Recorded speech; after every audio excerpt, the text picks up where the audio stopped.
Salut tout le monde, j'espère que vous allez bien, c'est Sweetie et aujourd'hui on va faire des éclairs. Alors suivez bien les étapes et c'est parti. Pour la pâte à choux, on aura besoin de 100 g d'eau, 100 g de lait, 90 g de beurre, 4 g de sel, 4 g de sucre, 110 g de farine T55 et 200 g d'œufs.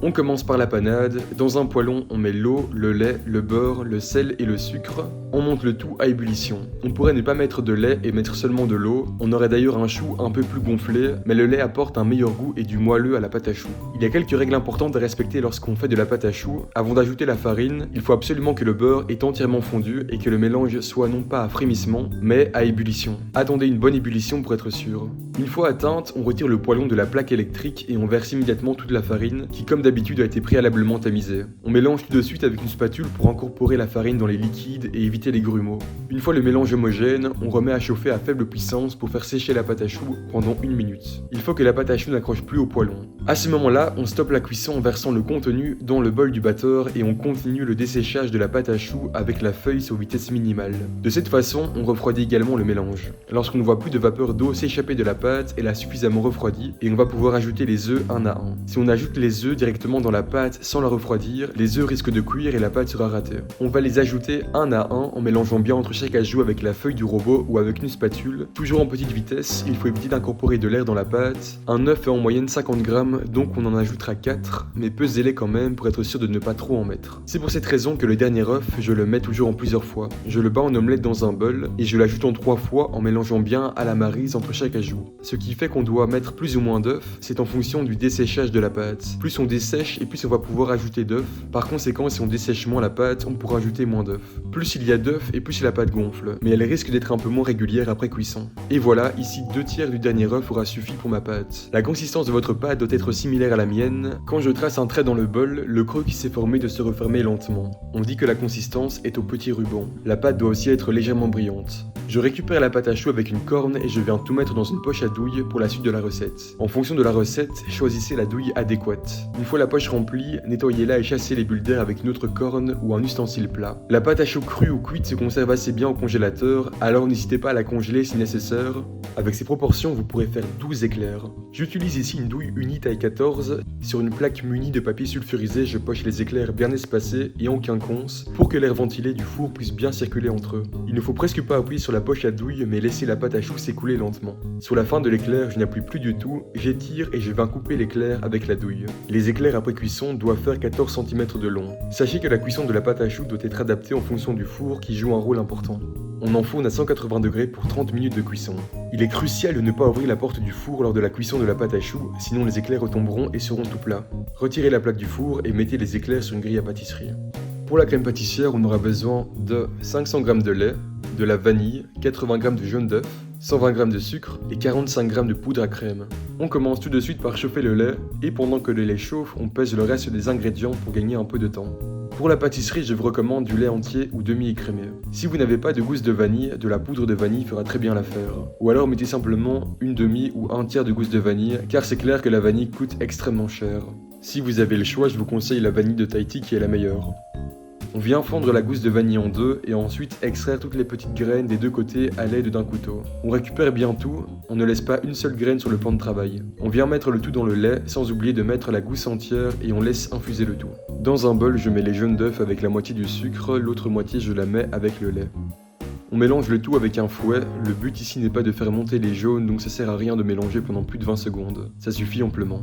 On ajoute ensuite la poudre à crème, si vous n'en avez pas vous pouvez mettre de la fécule de maïs ou encore mieux un temps de fécule de maïs et de farine. On remélange un coup. Lorsque le lait commence à frémir, on va venir retirer la gousse de vanille. On essaye de ne pas se brûler et on vient récupérer tout le jus de la gousse de vanille. C'est là-dedans que l'on va retrouver la majorité du goût.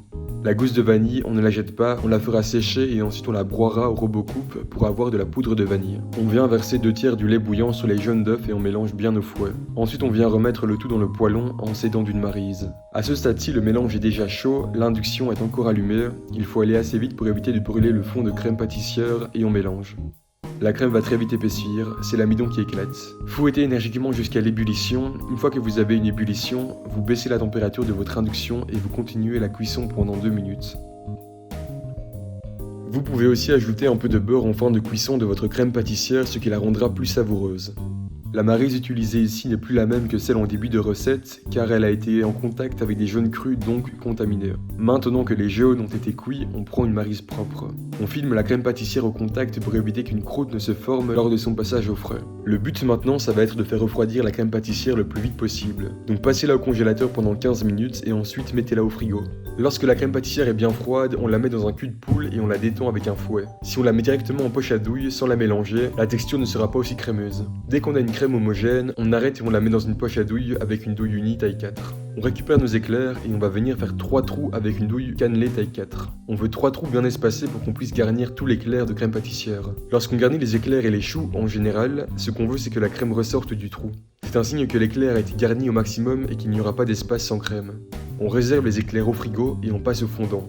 Pour le fondant blanc pâtissier, on aura besoin de 300 g de sucre semoule, de 60 g de sirop de glucose et de 120 g d'eau. En fait, le fondant blanc pâtissier, c'est simplement un sirop que l'on va faire masser. Quand un sirop masse, ça veut dire que le sucre recristallise et durcit.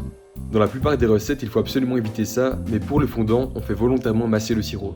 Dans un poêlon, on met le sucre, le sirop de glucose qui est un anticristallisant et va permettre une meilleure conservation du fondant, et l'eau et on monte le sirop à 114 degrés. Certaines recettes recommandent 116 degrés, sachez juste que votre fondant contiendra moins d'eau et sera un peu plus difficile à travailler, il sera moins moelleux. Je mesure la température avec un thermomètre à sucre ou un thermomètre à sonde comme ici, ça va aller assez vite, en 5 grosses minutes le sirop arrivera à 114 degrés et alors là, sans perdre de temps, on transvase le sirop dans la cuve du batteur. Le poêlon a accumulé beaucoup de chaleur, donc si vous tardez à verser le sirop, il va continuer à monter en température et l'eau continuera à s'évaporer. Une fois dans le bol du robot, on va le mélanger avec une feuille en petite vitesse. C'est en le mélangeant que les sirops vont masser. C'est pour ça que lorsqu'on fait un sirop, on évite de le mélanger avec des ustensiles, car les cristaux de sucre risquent de recristalliser. À la limite, on peut remuer un peu le poêlon. Mais ici, on veut que ça masse, alors on y va, on mélange bien. Et on mélange jusqu'à ce que le fondant ait blanchi et qu'il soit tiède au toucher. Vous pouvez aussi prendre cette température, il faut qu'elle soit en dessous de 40 degrés. La consistance et l'aspect du sirop changent petit à petit, on voit qu'il est de plus en plus épais et des cristaux apparaissent. On continue à mélanger pendant environ 15 minutes, il faut que le fondant soit bien blanc, opaque et mat. Il est aussi possible de le travailler dans un premier temps sur un plan de travail pour qu'il refroidisse plus vite. Si vous n'avez pas de robot, vous pouvez même tout faire sur le plan de travail. Il doit être légèrement humidifié et on travaille la masse du sirop avec une spatule ou avec une corne jusqu'à obtenir le fondant. Une fois tiède et à la bonne consistance, on récupère le fondant blanc pâtissier et on le met dans un récipient hermétique. On le conserve toujours filmé au contact et à température ambiante. Pour utiliser le fondant, on va légèrement l'humidifier pour le rendre plus souple et le monter à 37 degrés. Parce que comme vous pouvez le voir ici, il est inutilisable comme ça. On ajoute un peu d'eau et on le mélange en le chauffant à puissance minimale. 37 degrés, grand maximum. S'il passe à 38 degrés, il n'aura plus l'aspect recherché. Autant vous dire qu'il faut y aller très doucement. Une technique que j'utilise généralement, c'est d'ajouter non pas de l'eau froide mais de l'eau bouillante. De cette manière, je monte à 37 degrés sans utiliser de plaque électrique. Je trouve que c'est plus facile à maîtriser. Une fois à 37 degrés, sans perdre de temps, je glace les éclairs. Je trempe l'éclair dans le fondant et en remontant, je tapote le fondant pour en retirer l'excédent. Même si le fondant c'est très bon, c'est que du sucre donc on essaie de ne pas trop en mettre. Si besoin, on peut parfaire le glaçage avec les doigts pour qu'il soit plus net. Veillez à toujours mélanger le glaçage entre chaque éclair car il s'assèche très vite et le fondant accrochera alors moins bien aux éclairs suivants et aura un effet craquelé. Et voilà, les éclairs sont prêts. Si vous voulez des éclairs au chocolat, vous faites une crème pâtissière au chocolat et vous ajoutez un peu de cacao en poudre dans le fondant blanc pâtissier. Si vous voulez des éclairs au café, vous mettez de l'extrait de café dans la crème pâtissière et également dans le fondant blanc pâtissier. Et voilà, vous savez maintenant faire des éclairs. J'espère que la recette vous a plu, si c'est le cas, n'hésitez pas à vous abonner à la chaîne YouTube pour ne pas louper les prochaines vidéos. Et moi je vous dis à très vite, ciao!